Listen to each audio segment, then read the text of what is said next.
Dinner was excellent. Now sit and wait, I'll bring dessert. I got up and left the dining room. He returned a moment later and dropped a thick envelope measuring 9 by 12 inches on the plate in front of his wife. Look at this. I sat down again and carefully watched my wife's expression as she opened the flap and pulled out a stack of glossy color photographs. As soon as she saw the first one, she turned pale and stopped breathing. Not a word. I repeat, not a word. I growled sharply. I saw tears begin to appear in her eyes. She muttered. I reached across the table and hit her in the face so hard that she almost fell out of her chair. I said, not a word. Just sit there and nod or shake your head. All my questions require yes or no answers. Understood. D. She began, then nodded furiously as my hand swung again. Fine. Now look at each of these photographs, one after another. Look carefully. I made a new statement every time she looked at the next photo. Think about how your mother will see these photographs. Think about how your father will see these photos. Think about how your daughter will see these photos. Think about how your son will see these photos. Think about how our friends will see these photos. Think about how your neighbors will see these photos. Think about what it would be like to get divorced with nothing. She opened her mouth as if about to say something, but then closed it again. Think about how the whole court will see these photographs. Think about how these photos will end up on the internet. Think about what people will think of you. Think about how you will end up without a job. Think about how you won't be able to find a job. Think about it now, because damn it, you definitely haven't thought about it before. She was already crying. I handed her a box of tissues.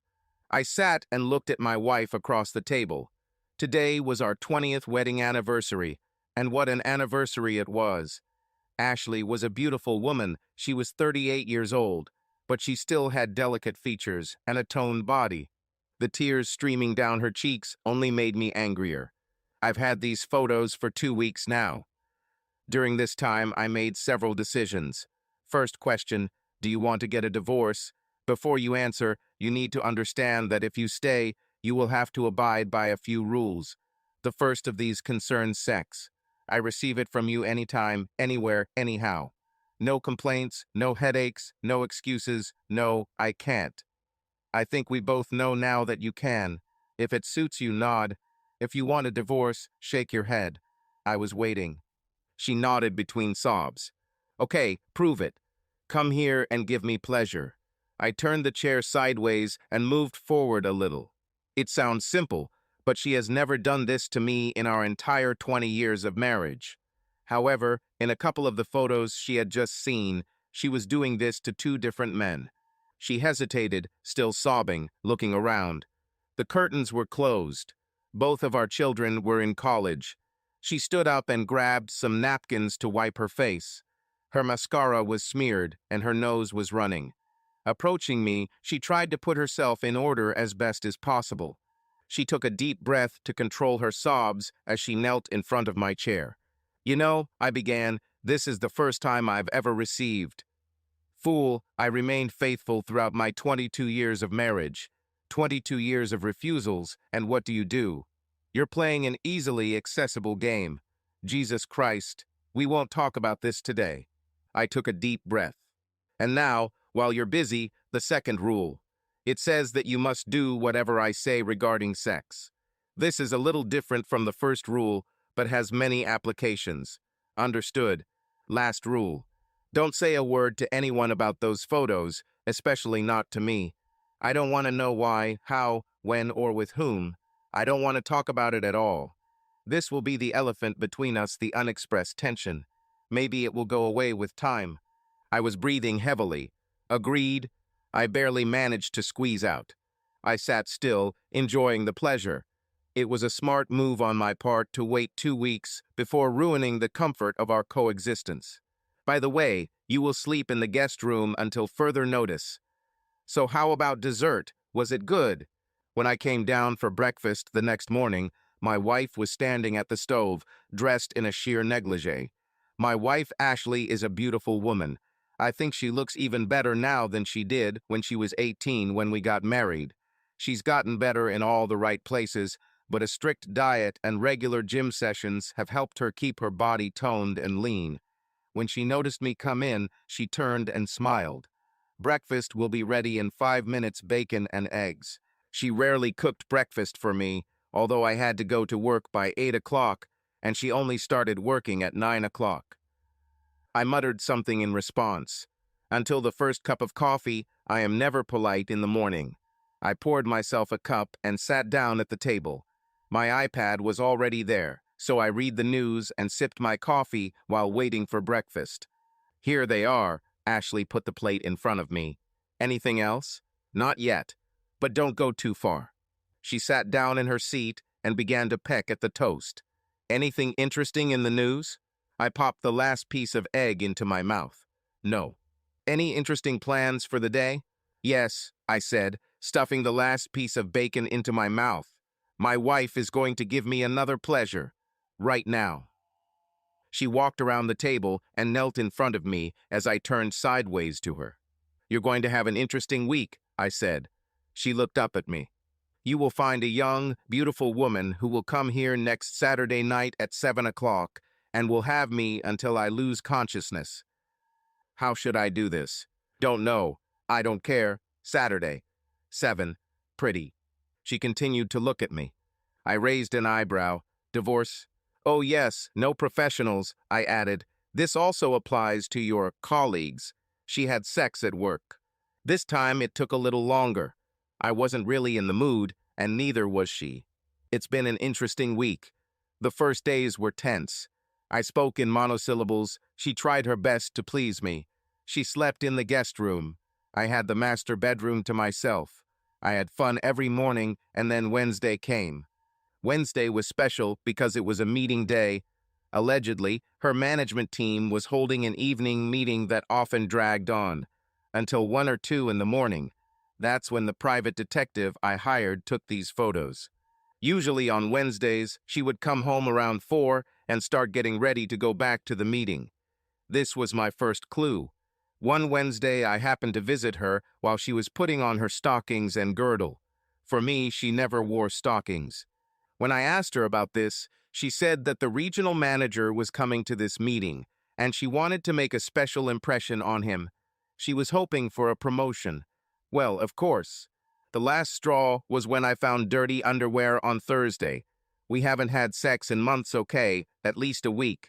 I hired that detective. At breakfast on the first Wednesday after the explosion, I noticed that Ashley wanted to say something, but could not because of the third rule.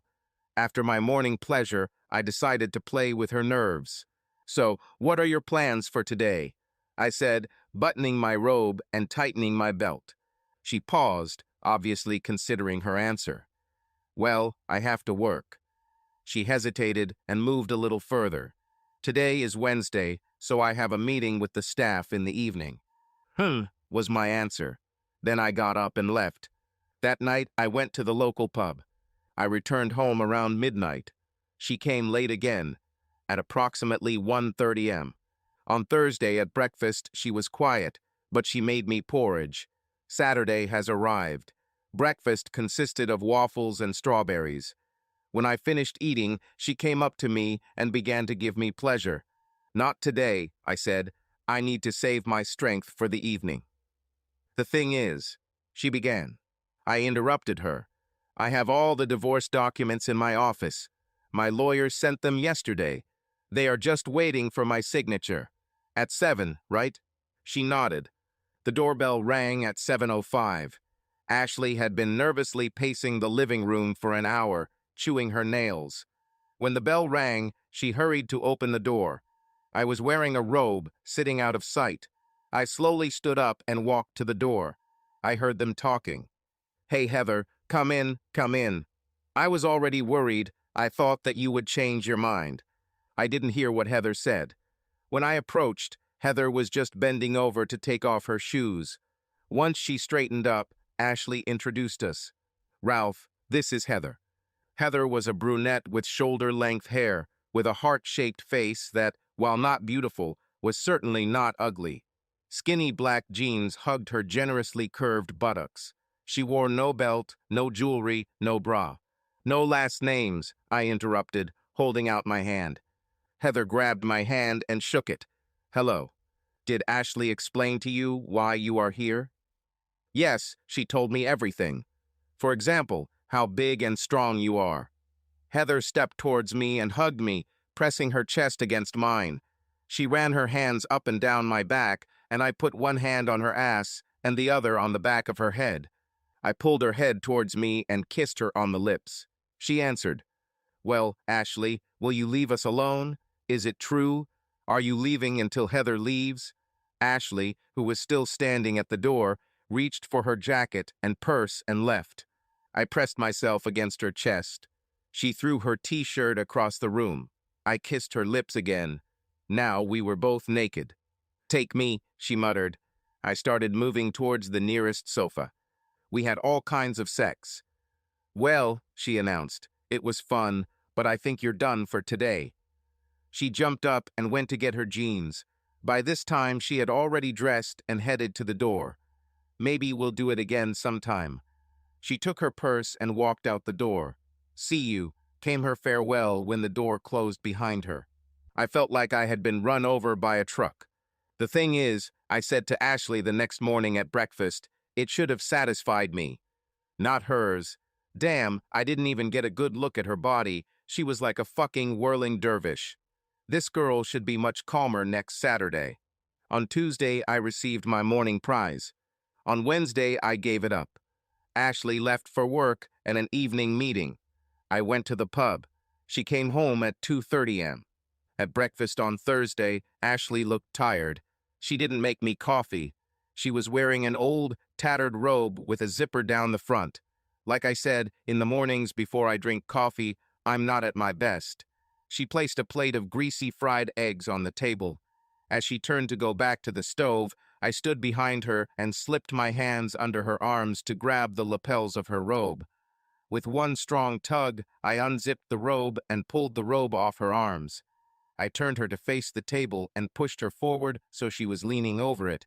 She was still lying on the table crying when I left.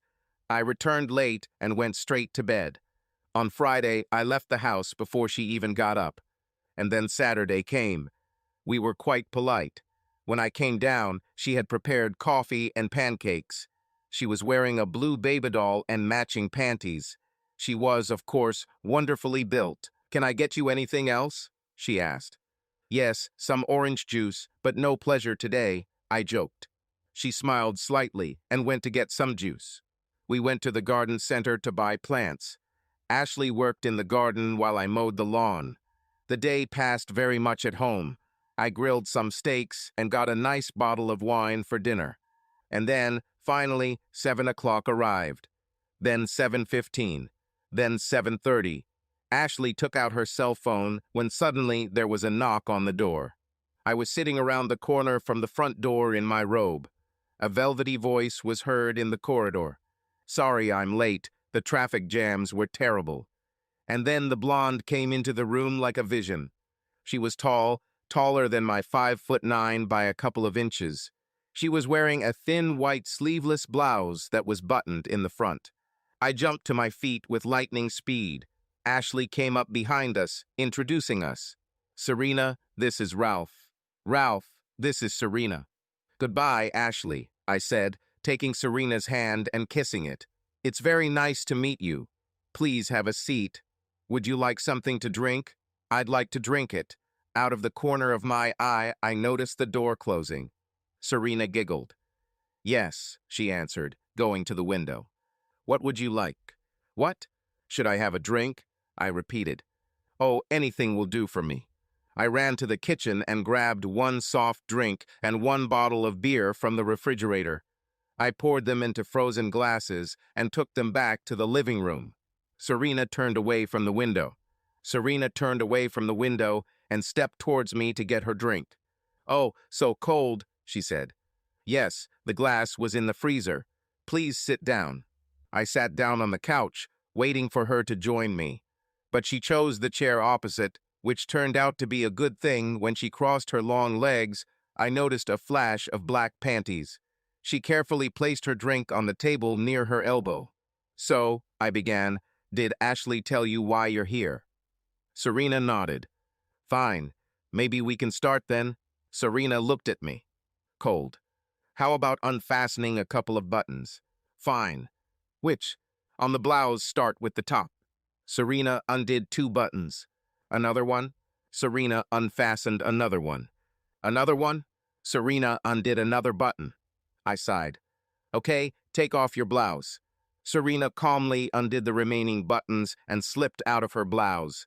Then she carefully folded it and hung it on the back of the chair, after which she sat down again, folding her hands in her lap. She was wearing a black lace bra that hugged her voluptuous breasts perfectly. And now the bra. Serena looked down and undid the front clasp of her bra. Then she took it off, folded it as best she could, and placed it on top of her blouse. Her hands returned to her lap, and she looked at me calmly. I started to get excited. "Get up and take off your skirt." She stood up, quickly turning her skirt so that the clasp and zipper were at the front. Then she undid the button and zipper. I extended my hand as if offering to take it. She looked at my hand. "Take my hand," I said. "Let's go upstairs." She lightly took my hand. I held her tightly and led her upstairs. Halfway there, I realized that I was missing out on a magnificent sight by walking ahead of her. I stopped. She is too. I turned to her. "Go up the stairs and then down the corridor to the door at the end. I will follow you." She looked at me and then at the stairs. She glanced at me and continued down the hallway to the master bedroom. Once there, she stopped and pointed to the door. "This. Yes. Just come in and make yourself comfortable on the bed." I followed her and threw my robe onto the floor. Then there was sex. That's it. I rolled away and lay on my back. All I wanted now was for her to get dressed and leave the house.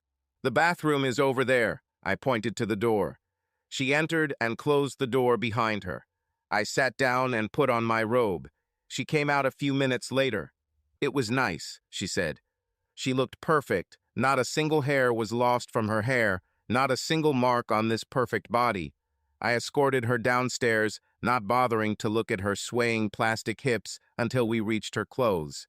I watched her get dressed and then walked her to the door and watched her put on her sandals. I opened the door for her. "Well," I said, "thank you and good night." "Good night," she answered cheerfully and left. I went to the bar. It was not yet 8:30. Ashley opened the refrigerator when I came down for breakfast. TSS. She looked me up and down and shook her head. The sound of coffee being poured almost knocked me off my feet. Ashley handed me the cup. I took it and sank limply into a chair. He carefully took a sip of the hot black drink. "What's happened?" Ashley asked. "I think I drank too much," I muttered and took another sip of coffee. "Yes," she said, "but why?" "This goddess you found for me. This perfect blonde beauty. This built, sexy, explosive sex symbol. This mindless doll. This is a fake, Botoxed, collagenized, silicone, plastic mannequin. The only good thing I can say about her is that her body temperature was normal, although perhaps a little lower." "Did she do what you asked?" "Literally." I handed her the empty cup. Ashley filled it again, trying not to smile. It was kind of funny, but it was not my intention to entertain my wife. "This time I will choose several women myself, and you will find one of them and bring it here on Saturday." "What? How are you going to select them?" "How do I?" I interrupted her. "I don't know, and it doesn't matter. Wait. At the mall. We will go there this afternoon." I finished my coffee, muttered something, and went upstairs to shower and get dressed. After lunch, we found ourselves in the largest shopping center in the city. I didn't see what I was looking for in the hallway, so I started going into different boutiques. I decided that the saleswoman might agree to have some fun. I found my first candidate in a women's clothing store. She was putting goods on the shelves. She was wearing a white blouse, which at that moment was pulled over what seemed to me to be appetizing breasts, and dark trousers that fit tightly around her legs. Her long black hair flowed down, revealing a profile that looked seductive. She looked to be about 20. Her, I said, pointing to the saleswoman. Ashley walked up to her, and they talked for a while. Then Ashley handed her a business card. When she returned, I asked what the card was. I explained what I needed. There's my phone number on the card if she's interested. We moved on. Over the next hour, I noticed two more women who might interest me in bed.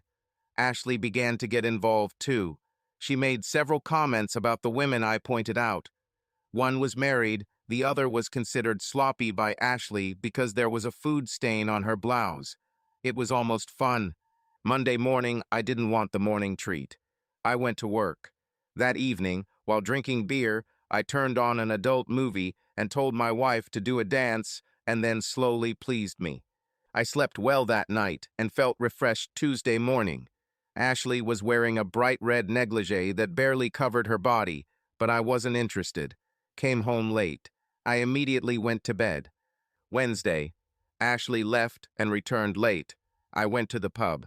Ashley tried to be in a good mood Thursday morning. She prepared a decent breakfast. I left her alone and went to work. In the evening, we went with a couple of friends to the show. I even held my wife's hand for a while. On the way home, we discussed the show. On Friday morning, I went down to breakfast in my dressing gown, as usual. Ashley was dressed in a French maid outfit. She brought me coffee and toast, leaned over the table, and placed them in front of me. I let her go back to the sink where she was cleaning. I drank my coffee, and when I finished, I asked for another cup. Ashley brought the coffee pot. I moved the cup so that she had to reach over me to take it. I pulled her so that she was between my legs and sat her on my lap. We had quick sex. I took 3 deep breaths. Then I threw it off, got up, got dressed, and went to work. That evening, I was grilling steaks. Ashley made salad and garlic bread. We drank a couple of bottles of red wine with dinner and then settled in for the evening, me reading and her watching TV. I fell asleep. Ashley woke me up at 10 o'clock and told me to go to bed. I went. Saturday was a lazy day. I worked in the garage, cleaning tools and servicing the lawnmower. Ashley was busy in the garden, weeding and tending to the plants. We dined in silence. Then they returned to their business. I went home around 4 o'clock, took a shower, and changed into a robe. I was especially excited, knowing that this evening was of my choice. I sat down to read while waiting for dinner. Ashley also went home, took a shower, and changed clothes. She sat next to me, trying to read too. I noticed that she was not concentrating. She constantly looked at her watch and bit her lip. We ate dinner again in silence. I went back to reading. Ashley began to pace back and forth nervously. The doorbell rang 2 minutes before 7. Ashley looked like she had just been saved from execution. She went to the door. I stood up and walked towards the hallway. "Oh, Ralph, this is Allison. Allison, my husband, Ralph." "Hi, Allison," I said, holding out my hand. Allison was a dark-haired saleswoman from a women's clothing store. Today, she was wearing a tightly buttoned plum coat with a long shoulder strap that held her black leather handbag. "I won't be left alone. You must stay in the house." She said this to Ashley, ignoring my hand. I thought, this might be interesting. I lowered my hand. "No problem," Ashley replied. "Ralph doesn't mind, right?" She said it as a statement, giving me a significant look. "I don't mind at all," I smiled. "Allison, would you like a drink? Can I leave at any time?" "Here is the door," I replied. "Drink?" She looked at me attentively. "Yeah, I think I'd like maybe a glass of wine." "Red or white?" "White, please." I left the ladies to fix their drinks and let them talk. Finally, I heard them move into the living room. I collected the drinks and carried them over. They sat next to each other on the sofa. Having given them their glasses, I took mine and sat down in the chair opposite. Ashley was dressed to go out. She was wearing jeans and a soft blue sweater. Her feet were bare, showing red painted nails. Allison was dressed similarly, except she was wearing a buttoned-up denim shirt. Her feet were also bare with multicolored nails. Her dark hair flowed down either side of her face. Ashley started the conversation. "So, Allison, you work at the mall. How do you like it?" I don't like it. Ashley continued, I work in HR for a large company downtown. There are days when I find it terrible too. Allison replied, at least you're getting paid decent money. I can't save a penny. You should try running your own company, I said. I have 12 employees at work, and there are days when I cannot show a profit. Of course, there are also days when we earn a lot, but of course not every day. But tell me what you would like to do instead of work at the mall. I trained as a secretary. I'd like to use those skills to support a boss I can trust. I decided to turn the conversation to her dreams. 30 minutes and a couple of drinks later, she was sitting on the edge of her chair, vividly talking about how she interned at a law firm and really impressed her boss. And what does this have to do with your sex life? I asked. What's your sex life like? I haven't had a boyfriend in over a year. She blushed, suddenly realizing the change in topic. Well, Ashley and I haven't had a good sex life for a long time either. Do you think you could help? Maybe, she whispered.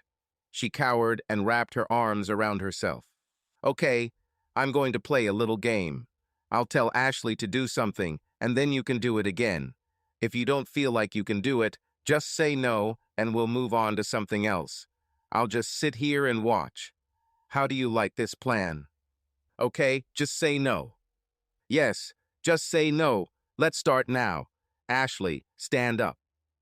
Ashley stood up. Allison looked at her. She also stood up. Great! Now, Ashley, take Allison's watch off and put it on the end of the table. Ashley gently took Allison's hand and began fiddling with her watch. Allison reached over to help. Don't help, I said quickly. Allison looked at me. Soon the clock was on the table. Now it's Allison's turn. She took Ashley's watch off and placed it next to hers. Now for something more difficult. Ashley, take Allison's blouse off. I watched Allison closely. I noticed her look at me, then at the door, and finally at Ashley. Ashley raised an eyebrow in question. Allison relaxed her hands so Ashley could reach the buttons. The first barrier has been overcome. Allison trembled. Now, Allison, take off Ashley's sweater, I prompted quietly. Okay, stand up, Allison. Now it's Ashley's turn to take off your jeans. Allison swallowed and pulled Ashley closer to her. Double wow, you look. Amazing, seductive, and tender, Ashley muttered. Skin so fair, so smooth, she said, running her hand up Allison's arm to take her hand. Now it's my turn, I announced, standing to attention. Allison, untie your belt. Then each of you grab my shoulders and take my robe off. Group hug, I announced. Should we find a bed? I suggested. The closest one is over there. I nodded my chin as my arms and hands were busy wrapping around waists and squeezing buttocks. We moved as a group along the corridor, stopping for kisses and caresses. Allison ran her hands all over my body, except for one part. We made it to the bedroom and stood in the doorway as I kissed Allison again. Finally, on the edge of the king-size bed, I sat Allison down and pushed her down. Meanwhile, Ashley crawled to where she could kiss Allison. We had amazing threesome sex. It was a few minutes before I stood up, moved Allison to a more comfortable position opposite Ashley, put pillows under their heads, climbed between them, covered us with the sheet, pressed both beauties to me, one on each side, and fell asleep. After some time, I woke up and went to the bathroom. Returning to bed, I noticed that the girls were kissing tenderly. I sat down in a chair nearby to watch. I couldn't stand it anymore. I got horny again. We repeated sex again. The night ended there. We curled up together and fell fast asleep. The morning sun found us still lying in a heap. I carefully got out of the crowd and went to the bathroom. He quickly shaved, brushed his teeth, and got into the shower. Soon a naked Allison joined me. She quietly came in and pressed her back against me, her hands sliding over my body. We gradually washed each other clean. There seemed to be a tacit agreement between us that we were done, and Ashley handed out the towels we used to dry each other off. Ashley announced that she was going to make breakfast and left Allison and I alone in the bedroom. I took her hand and pulled her towards me. Kiss me, I said. She kissed. We lay down together, and I began to gently make love to her. Our love play was slow and tender.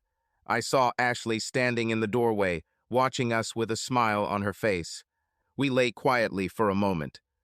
"Bravo," Ashley clapped her hands. "Breakfast is ready." After Allison, something changed. I even spent the night with Ashley in our bed on Tuesday. We slept once, and then hugged and fell asleep. Then Wednesday came. After work, I went to the pub, as I usually do on Wednesdays. Ashley didn't return home until 2 a.m. I was looking forward to Saturday night. I saved my strength for this day. Saturday was a typical day in the garden. We were both sweating heavily. By tacit agreement, we took a shower together, very chastely, although we made sure that everything was absolutely clean.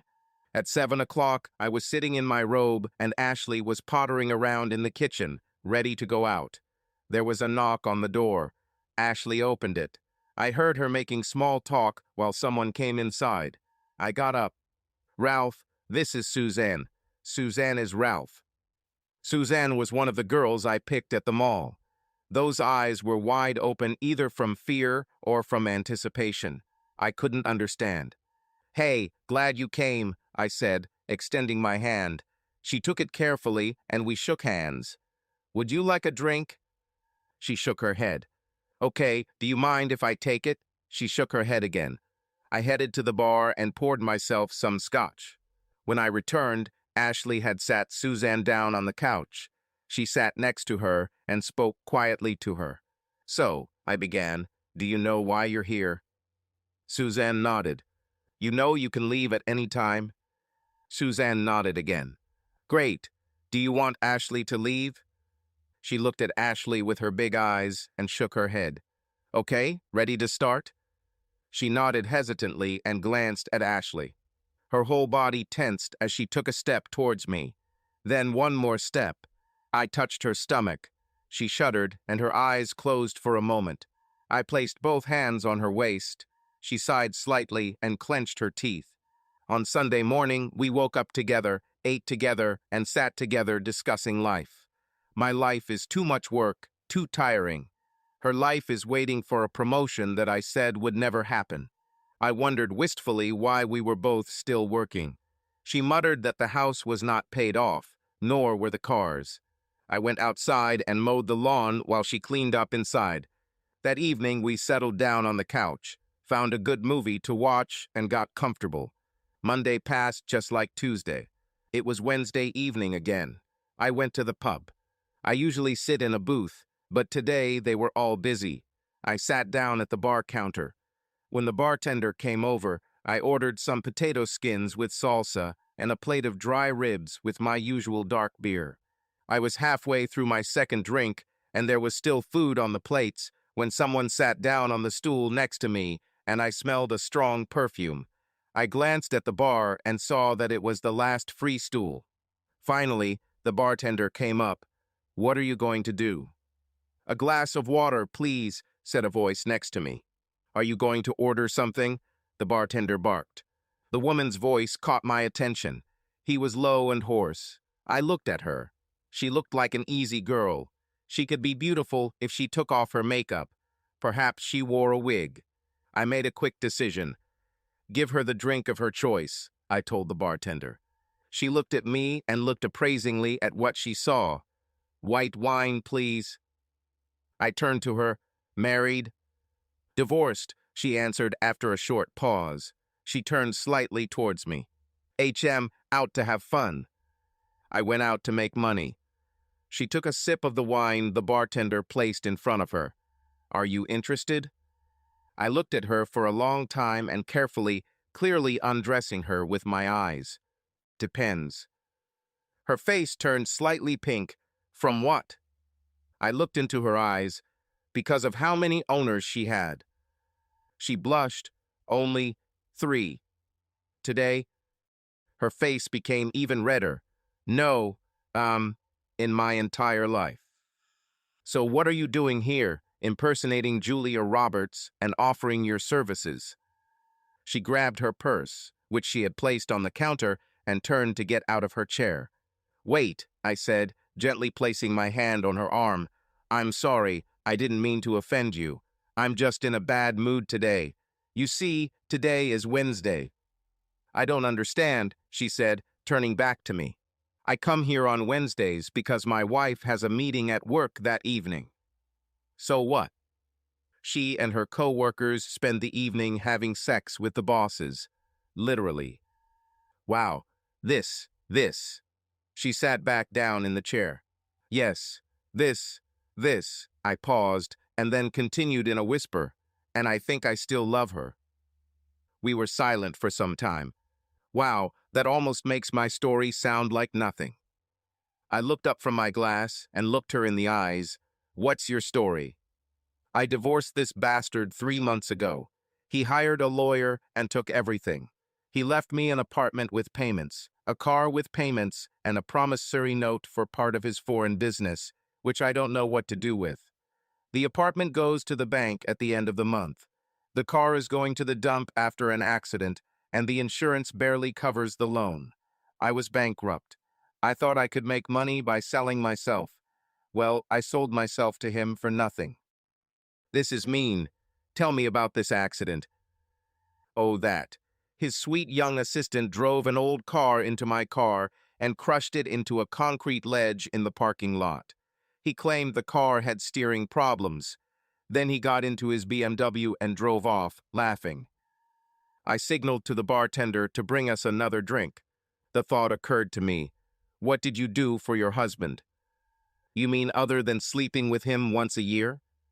"Yes. Did you really work for him, or were you just a housewife?" "Both. I drew up little contracts for him, like so-and-so agrees to sell something for this much and blah blah blah with a place for signature. I did housework because it was boring cleaning, washing, cooking everything as usual." That thought kept spinning around in my head. I continued to sip my beer, trying to formulate it. "So, tell me about your sex life." She snorted. "What's your sex life like? My ex hasn't touched me for the past 2 years. The more I tempted him, the more he distanced himself from me." "Do you like sex?" "I used to like it." "Listen," I said, "I'll walk you to your apartment. You'll promise that you'll come to my house at 7 o'clock sharp on Saturday night. I'll now pay you $100 to come, at least more. 100 if you show up. By then I will have an offer for you or not. In any case, you have nothing to lose. What do you say?" While she was looking into her wine, I took 2 bills out of my wallet. He gave one to the bartender and placed the other in front of her. She looked at the money on the counter. "No sex today?" she asked. "No." She sighed. "On Saturday?" "Hope," I said, throwing a passionate look at her. "Okay," she sighed, took the bill and put it in her purse, then finished her wine. "Let's go." I smiled and extended my hand to her. "I'm Ralph. What's your name?" "Dana." She shook my hand firmly. I returned home just after midnight. The lights were on everywhere. Ashley's car was in the garage. She returned home early. She was pacing back and forth in the living room, but when she saw me, she looked up. "I quit. I really quit." "Did you quit? Where is?" "From work, stupid. I quit from work." She told her boss to look for his own bitches and left. Straight to my office, took all my personal belongings, and wrote an email notifying me of my resignation.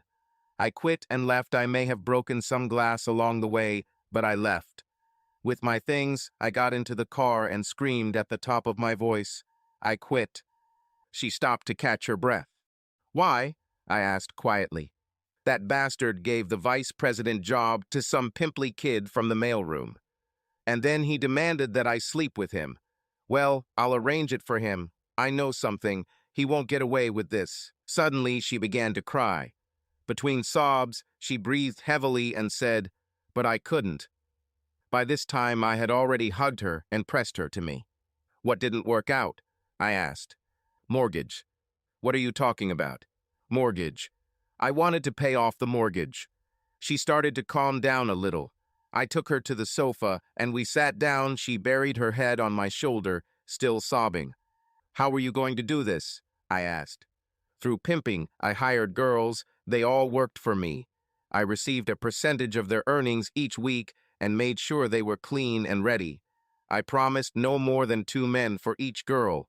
The men paid $1,000 a night for the service, cash up front. I took 20%, the remaining 80% was divided between the girls. We averaged 9 men per night. Then one day, we didn't have enough girls. I didn't know what to do, so I got involved myself. This meant that I also received a share as well as 20%. One night led to another, and the money was worth it. I was making about $3,000 a night. I opened an account in another bank and started saving. But I couldn't, she sobbed. And then you found out. I thought my world had collapsed. She started crying again and almost smothered me with her hugs. I love you so much. You know, I said quietly, I paid off my mortgage about 6 months ago. I was going to surprise you for your anniversary. There was a pause. What are you talking about? She screamed in my ear. I continued quietly, that's why I worked so hard. I took on a few extra projects and got paid for the overtime. She punched me in the chest until she finally became exhausted and collapsed next to me. Oh, how stupid we were, she muttered. Stupid, stupid, stupid, especially me. Look on the bright side, our sex life has definitely improved. Oh, in case you're wondering, I love you too. That's all. We looked at each other. Race to bed, we said at the same time, jumping up from the sofa. The next morning, we were sitting eating waffles, and I was on my second cup of coffee when Ashley said, I have a little money put aside just in case. What do you think we should do with them? Well, I replied, what about our rules? Oh, I cheated on you, and really, I probably deserve to be punished. But finding a new girl every week doesn't really turn you on, does it? It's my turn to stammer. It depends on the girl. Allison. She was special, Ashley said, smiling dreamily. It's a pity she didn't stay. Well, if the rules still apply. I looked at Ashley for confirmation, and she nodded. Then let's hire a sex slave for permanent residence. Choose me, Ashley stated. I have another idea. Last night, I met a woman at a bar without sex, which is why I came in so late. I gave her a ride home, but promised that we would invite her over on Saturday at 7 o'clock. She is divorced and about to lose her home. I thought we could offer her some positions. If she's a good fit, Ashley pouted. Am I not enough for you? You are magnificent, as you well know, but you have much more recent experience than I do. That way we could both enjoy a little bit of newness. We will both decide together whether she will stay. Of course, and besides, she has experience as a housekeeper. I think I like her already. The revelations continued Friday morning. We were sitting at breakfast. I had just finished my coffee when I asked, so what are you going to do now? Look for a new job. Ashley sighed. Don't know. We could live for a while on what I saved for the mortgage. How much have you saved? I have a little more than $243,000 in my account. What? I exclaimed. That would be more than enough to pay off the mortgage. I had just over $100,000 left to pay. What? She replied. I thought we needed to pay the full amount. What do you think we've been doing paying $1,500 a month for the last few years? But isn't that interesting? Only partially, part of the payment goes to repay the principal debt. Oh, she burst into tears. Are you saying that I could have quit a year ago, and you would never know? No, I probably wouldn't know, but you'd probably have to quit your job to quit pimping, and your guilt would hurt you a lot more than it does now that I know. I was a little late for work that morning, but having sex with my wife on the kitchen table seemed more important to me. Saturday was a day of gardening. I was mowing the lawn. She was weeding in her tight shorts, which were folded in front of me every time I looked. After a delicious dinner of steak, corn, and salad, washed down with a bottle of red wine, we sat in the living room, hoping that Dana would show up. At exactly 7 o'clock, the doorbell rang. I opened the door. Of course, it was Dana. Hey, glad you could come, Dana. Hello, she smiled. I didn't have anything better. I understand. Come in. She entered the hallway and took off her sandals. She put her purse on the shelf of the hanger and hung up her jacket. Dana looked stunning. Her chestnut red hair was loose and fell in soft curls to her shoulders. There was little makeup, her natural brows and lashes were subtly highlighted, complemented by light pink lipstick that matched her warm complexion. There were barely noticeable freckles on her face, which she did not hide. We went into the living room. This is my wife, Ashley. Ashley, meet Dana. I noticed two women studying each other. They were almost the same height. Ashley was maybe an inch taller. Ashley was slimmer and more toned, while Dana was softer, with more defined curves. Anyone want a drink? I asked. I'm going to pour myself some more red wine. More red would be nice, Ashley said. Dana, red will do, unless you have an open white. Thank you. I left them in the living room and went to the kitchen, where I clinked glasses for a while, then poured wine 2 glasses of red, 1 of white. When I returned to the living room, they had already taken seats across from each other. Dana on the couch, Ashley in the chair. I knew there would be some tension between them, especially Ashley, since Dana didn't know what I was going to suggest. At that moment, they were discussing Dana's ex-husband. "Excuse me," I said. "I need to check the jacuzzi." They didn't seem to hear me as I left the drinks on the table and left the room again. I went out to the back deck and checked the water in the hot tub. The temperature was just right, and the injectors worked great. I checked the pH level and then sat down for a few minutes to sip some wine. Finally, plucking up the courage, I returned to the house. When I walked into the living room, both women were sitting next to each other, their heads glued to their phones. They commented on photos of their children, our son, who is 19, and our daughter, 21, son Dana, who is 14 years old. It appears her son was living with her ex-husband, and she had no visitation rights. "The bath is ready," I said, "as soon as you are ready." "Just a minute, dear. I just want to show Dana a couple more photos. Besides, it's not dark yet, and after dark everything is better." "Fine." I went to look for swimming trunks and a robe. It felt like I spent an eternity in the jacuzzi before the girls came outside. Both were wearing robes that covered them from head to toe. Our jacuzzi is installed just below the terrace level. When you are in the water, none of your neighbors can see you, but the terrace itself is open to view. Most of the time, Ashley and I would at least put on swimsuits to get in the water. These swimsuits were sometimes removed when it got dark. The jacuzzi has a light that can be turned off from the control panel next to it, so you can return to your home without attracting too much attention. The girls looked at each other and then threw off their robes. And then they stepped down into the pool, throwing their robes onto the terrace. They sat on either side of me, taking a better position near the nozzles. My arms were raised on the sides of the jacuzzi as they entered the water, so it was only natural to wrap my arms around each woman's shoulders. Their hands were somewhere in the water, as I learned when one of them rested on my leg and the other ran over my swim trunks and down to my knee. With my hands full of their flesh, I leaned down and kissed Ashley, then turned my head and kissed Dana.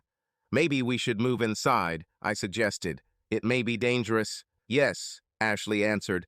"It will be safer in our bed." "Okay," Dana breathed. Ashley and I took Dana's arms and helped her out of the pool. I didn't even think about the fact that the neighbors might see 3 naked figures hiding in the house. I directed Dana upstairs, following her. Ashley was last. Oh, this was great. We lay there, completely exhausted. Somewhere in the middle of the night, I woke up and went to the bathroom. After I relieved myself, I went to the guest room where my wife was sleeping. I carefully woke her up. "Do you think," I asked, "is she suitable?" Ashley looked at me sleepily. "She's great. You know, we had a little dance before we went to the hot tub. That's what I thought. I decided to leave you so you could get to know each other. So she's staying." "Absolutely. If she was half as good a housekeeper as she was a lover, that would just be a bonus." "Wonderful. Now, how about you join us in our bed?" Returning to our bedroom, I saw that Dana had rolled over on her side. I settled down next to her and Ashley lay down on the other side. I took a shower and then went to the closet to find some clothes. Dressed, I went down to the kitchen to make coffee and breakfast. Waffles are my signature dish. When everything was ready, I shouted upstairs. Breakfast is ready. Several minutes passed before two disheveled ladies appeared wrapped in Ashley's robes. They giggled happily as they walked down the stairs. We sat down at the table and started eating. It was good to see that both women had good appetites, without any dietary restrictions. Today, I announced, the two of you will clean the kitchen, then take a shower and get dressed. I'll be in my office. Meet me there at exactly 11 o'clock. At exactly 11 o'clock, there was a knock on my office door. Come in. They entered. I pointed to the two chairs I had placed in front of my desk. They sat down. First of all, Dana, I promised you $100 if you come yesterday at 7 o'clock. You came, so here's your money. Dana recoiled a little, but took the money. Secondly, I continued, Ashley and I have a proposal for you. We want to hire a housekeeper to keep the house clean. This will include various duties such as laundry, cleaning, some cooking, washing dishes, and other related work. For this job, we will pay you $1,500 a month and provide you with free room and board. I have prepared a contract which, if you sign it, will take effect immediately. I handed her the contract I had just drawn up. Dana's eyes widened, and she sat on the edge of her chair. Of course, I will sign. I raised my hand to stop her. There is one condition, I said. Before you agree to this contract, you must agree to the provisions of the second document, just like you, Ashley.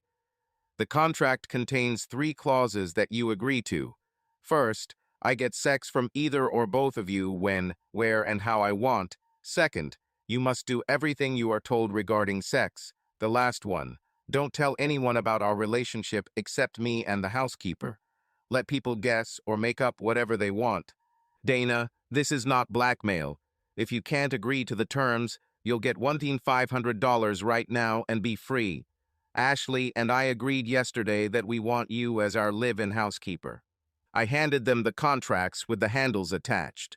Both signed the documents without the slightest hesitation. I quietly breathed a sigh of relief. Now I had 2 sex slaves. Life was starting to get better. I took the contracts and placed them on my desk. Now let's move on to another question. I believe you both have reasons to want revenge. Both girls started talking at the same time, but I raised my hand to stop them. Ashley, your boss and his company need a good lesson.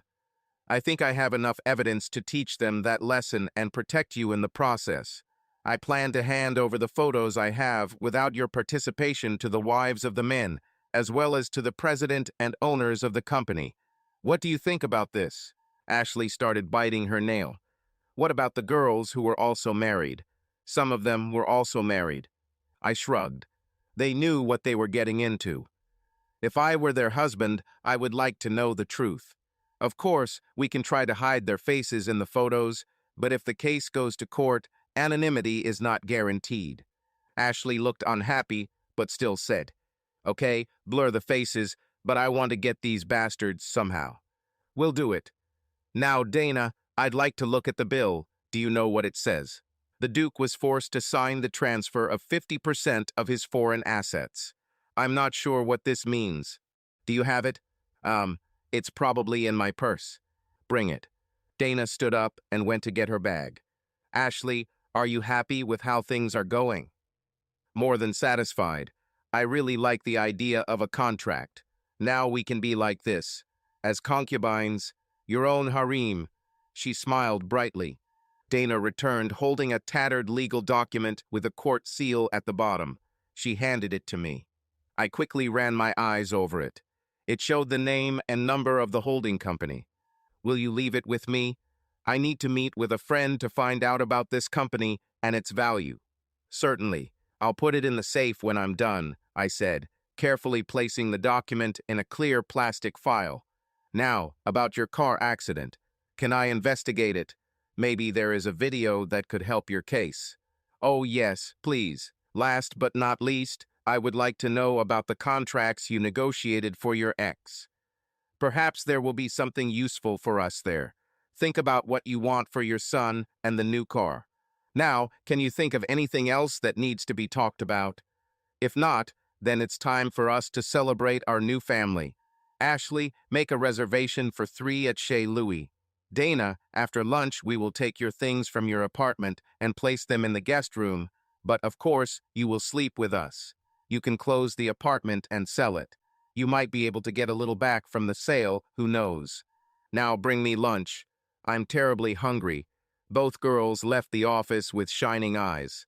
Indeed, after visiting the bathroom, I went into the kitchen and found Ashley standing at the stove and Dana waiting for me under the table. Ashley served me a hot ham and cheese sandwich and a small glass of yogurt. The sandwich remained untouched on my plate as Ashley leaned over and kissed me. Finally, I was able to start eating. We were silent on the way home from Dana's apartment. Obviously, she was completely robbed. Everything valuable was taken away. Apparently, even some of her clothes disappeared along with her husband. But she still had a nice collection of lingerie. I even asked her to demonstrate one set that looked like a ball of thread. This made her giggle. We loaded what little was left into the car and headed home. As we carried the last of Dana's things into the guest room, Ashley said firmly, "We're going shopping on Monday." The weather was warm and delightful. It's only been a week since Dana moved in with us. I went into the living room where both girls were sitting and reading. "Today ends the first week, girls," I announced.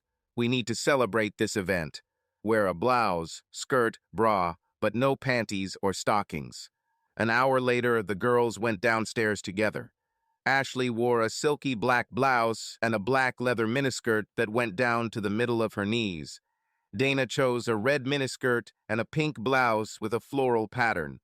The blouses were not tight, but still emphasized the curves inside. "Okay, let's go." Getting into the car was quite entertaining. The front seats are not designed for 3. I sat Ashley next to me and Dana in the back seat. Walking into a restaurant with 2 gorgeous women, one on each arm, I felt incredibly uplifted. Every head turned to watch as the head waiter led us to our table. We sat down at a round table in the corner. Sitting on a bench. Dana sat to my left and Ashley to my right. The tablecloth was long and hid our lower bodies. The sommelier came over to take the drink order. I suggested red wine, but the girls wanted white. We took a bottle of both. He returned with our bottles and poured the wine into our glasses after we had tasted. Then the waiter came over and recommended the day's dish, Chateaubriand. We ordered, slightly changing the composition of the dishes, and chose asparagus soup for the first course. We moved to a table next to the dance floor. The dance floor wasn't too full. There were couples sitting at several tables, and at one there were 5 young guys, probably all around 20 years old. They quickly noticed that I came with 2 girls, which meant that one of them might be available for the dance. They continued to watch our table. We ordered 1 more drink each. Dana asked me to dance. Ashley waved her hand, dismissing us. Dana and I danced 2 dances, one fast and one slow. We returned to the table and missed 1 dance. Then Ashley asked me to dance. As soon as we headed to the dance floor, one of the young guys approached Dana and offered her a dance. I nodded and she stood up. Ashley and I returned to the table, but Dana continued to dance. We missed another dance, and another young man asked Ashley to dance. I nodded again, and she agreed. She literally wrapped herself around the young man. Dana danced exactly the same way. Both girls looked over their partners' shoulders. As both girls danced, it gave me a moment to realize how lucky I am to have a wife like her. Shortly before the end of the current dance, both young men ran sharply towards the toilet. The girls continued to dance together, laughing until the music ended. They both returned to the table, giggling. I glanced at them questioningly, but they only silently said, "Later." I paid the bill and took the girls out to the car. Dana sat in the back seat, Ashley in the front, while I took the wheel. "Okay," I said, "tell me." I can imagine that the 2 young guys ran to the toilet to clean themselves up. Am I right? Exactly, Dana laughed. I shook my head. Naughty girls. Now I'm going to take you to a new height to the roof of my office building. The view from there is breathtaking. We quickly made it to the underground parking lot below my office. Once we reached the top floor, we exited the elevator and I led them to the door to the roof. It was locked, but I had the key. There were the usual technical installations on the roof, but the company built a small deck that rose above them and allowed for panoramic views of the city lights below. The site was surrounded by a low parapet and a bench. Both girls gasped at the sight. Yes, the view is breathtaking, but now it will become even better. Please start undressing each other, slowly. Kiss me, I whispered, as if it's for real. Life was good. As much sex as I wanted, whenever I wanted. Anytime, anywhere. After 3 months, work was going well. I was able to slow down a little, as money was no longer so important.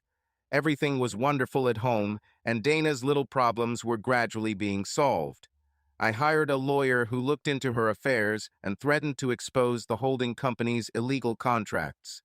Dana's ex-husband agreed to a non-conflict settlement, paying her almost $500,000. And then the girls arranged a surprise. One evening, when I returned home from work, I found them sitting next to each other in the living room, holding hands. "Please sit down," Ashley said, pointing to the chair across from them. There was a glass of whiskey on the coffee table next to the chair. "We have an announcement." She looked at Dana, who nodded her head. I sat down without saying anything, took a sip of whiskey, and looked at them questioningly. "We want a baby," they said in unison. They looked tense, and I noticed that their hands were clenched tightly. I took another sip. "Okay, who will start?" "Both of us," Ashley replied, looking a little worried. "Both," in turn, Dana added with slight insistence. I swirled the ice in the glass and took another sip. We may have to add another room to the house. When do we start?" The girls looked at each other a little warily. "We've already started. I stopped taking the pills last month, and so did Dana," Ashley explained. "And is anyone pregnant already?" I took a sip again. "No." I smiled. "So, when do we start?" "Today is Wednesday." The relief on their faces was obvious. They let go of their hands and rushed towards my chair, almost knocking it over in their enthusiasm and relief. Later, Dana was well and truly satisfied. "Experts say it doesn't take long to get pregnant once you stop taking the pill." In our case, this turned out to be true. Ashley was the first to notice after just 6 weeks. Dana followed 2 weeks later. Together, they organized everything: doctor's visits, children's parties, courses for expectant mothers, and so on. Meanwhile, my sex life took a nosedive. Neither of them were as interested in sex as they used to be. Everything was about the children. Dana even hired a contractor to add 2 rooms above the garage so the family could expand. Dana noticed first. Dana and I sat at breakfast while Ashley cooked bacon and eggs. Dana spoke up. "It's been a while since I've pleasured you under the table. Would you like it today?" "Actually, now that I think about it, we haven't done anything since last week. You're probably starting to get irritated." I shrugged. Watching you both go crazy over the kids was enough. Ashley came over with plates for everyone.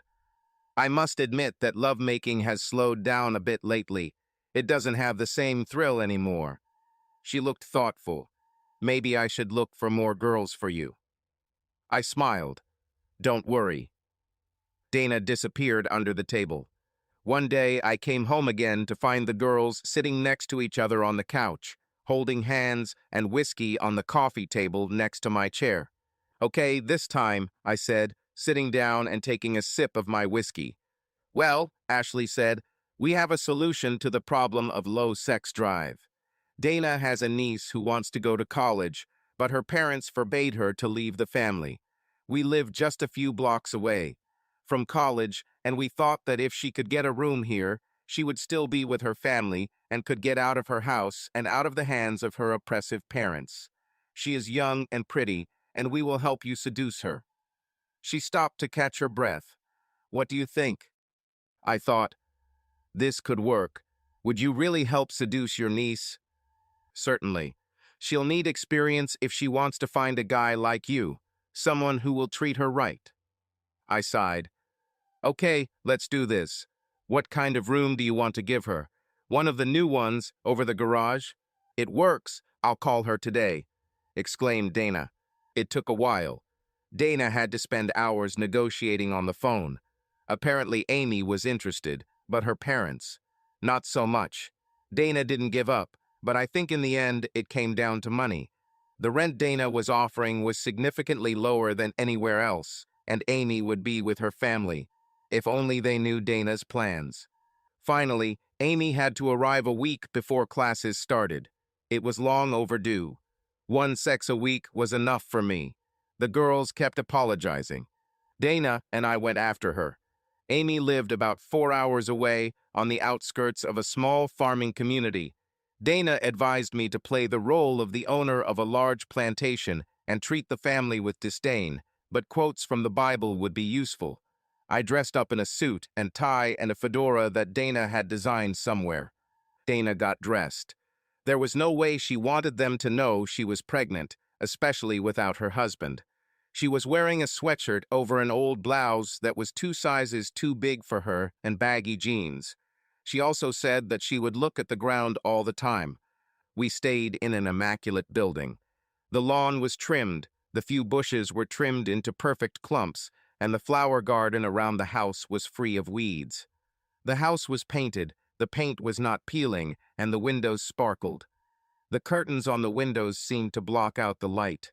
As we pulled up to the driveway, the curtain on the nearest window twitched.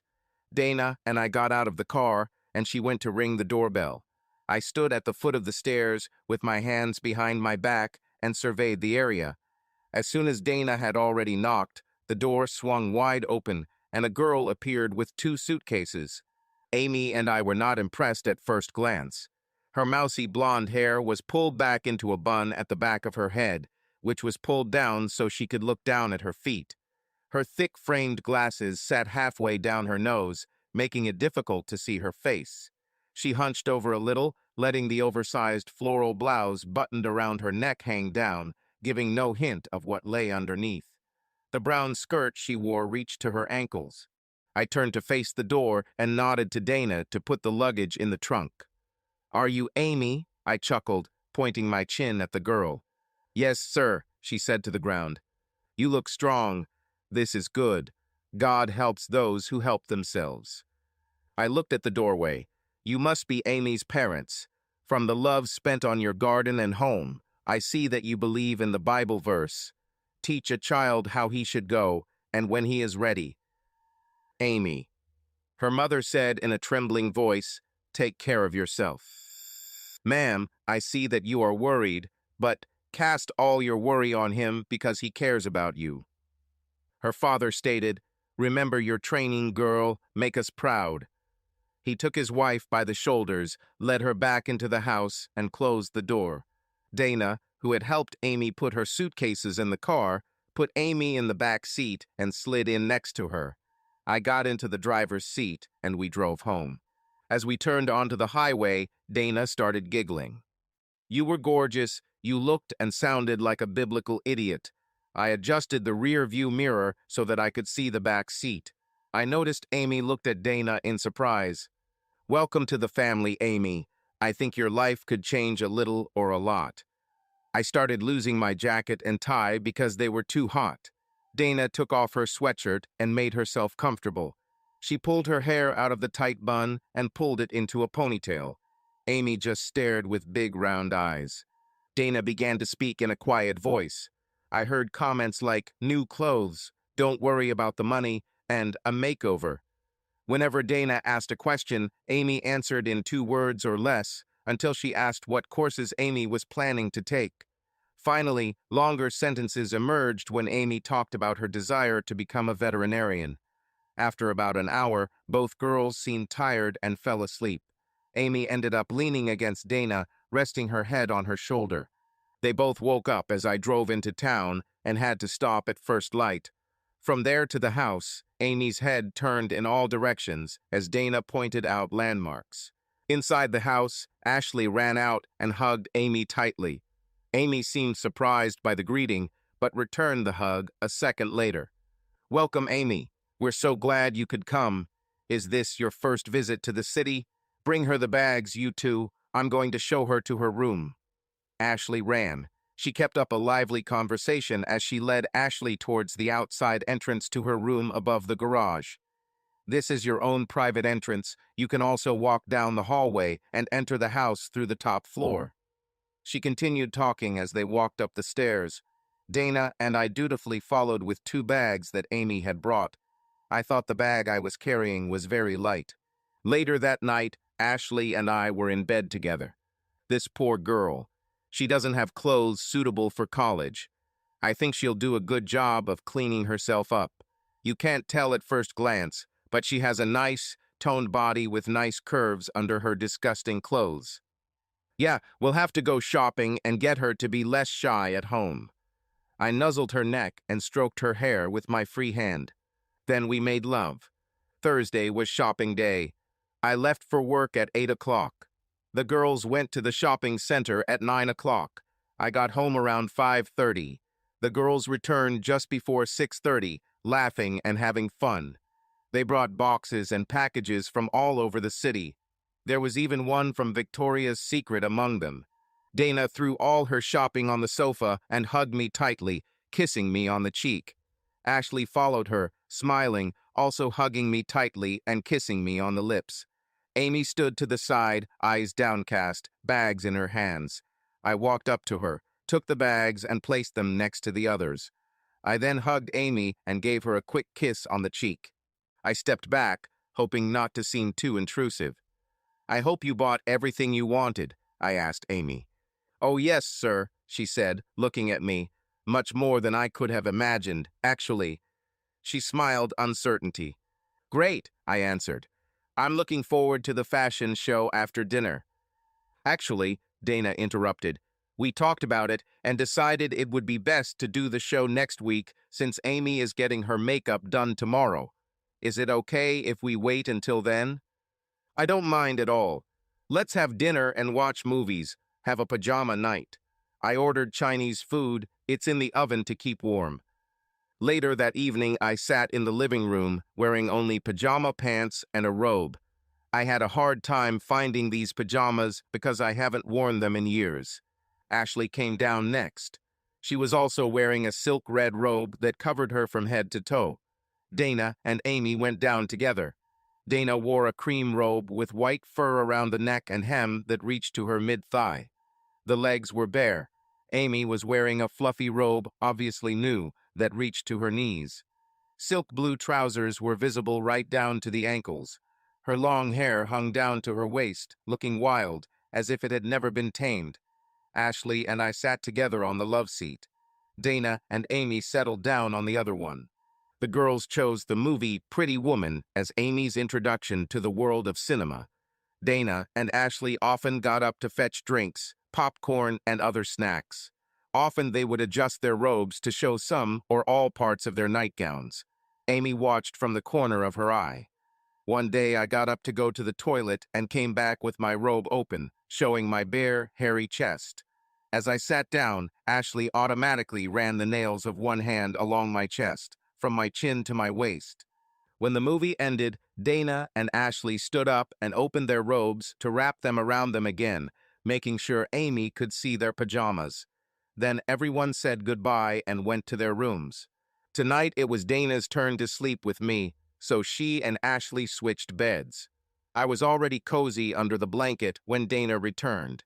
She was talking to Amy about the previous evening. "What is she thinking?" I asked. She asked if it was normal for a night out in pajamas. I told her the truth. We usually sit without dressing gowns, and there is usually more alcohol. And what did she say? She said it might be cute because she was feeling pretty hot. Her face turned red when she said it, but I think she meant it. Well, that's just amazing. We quickly fell asleep. Friday was a day of transformation for Amy. Again, the ladies left early and returned late. I lit the barbecue as soon as I heard them coming. I was on the terrace when they entered. Amy went straight to her room and Ashley came up to me. She had a huge smile on her face. You won't believe it. The changes are amazing. We explained to her our relationship with you, that we are both your wives and we alternate. She was surprised. She thought Dana was hired. We also told her how you played a role for her parents. I think she's ready to open up a little more to you. Don't forget to compliment her on her clothes and new look. Of course, she needs more reassurance. Go and get a couple bottles of red wine for dinner. I'll put the steaks on now. There's a salad in the refrigerator.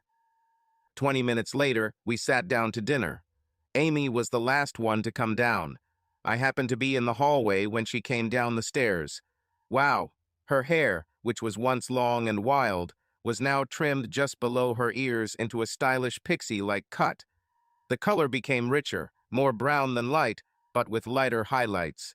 She looked at me and her shy smile turned into a full, confident smile. She was wearing a light, tight blouse with a tank top underneath, with no visible bra straps.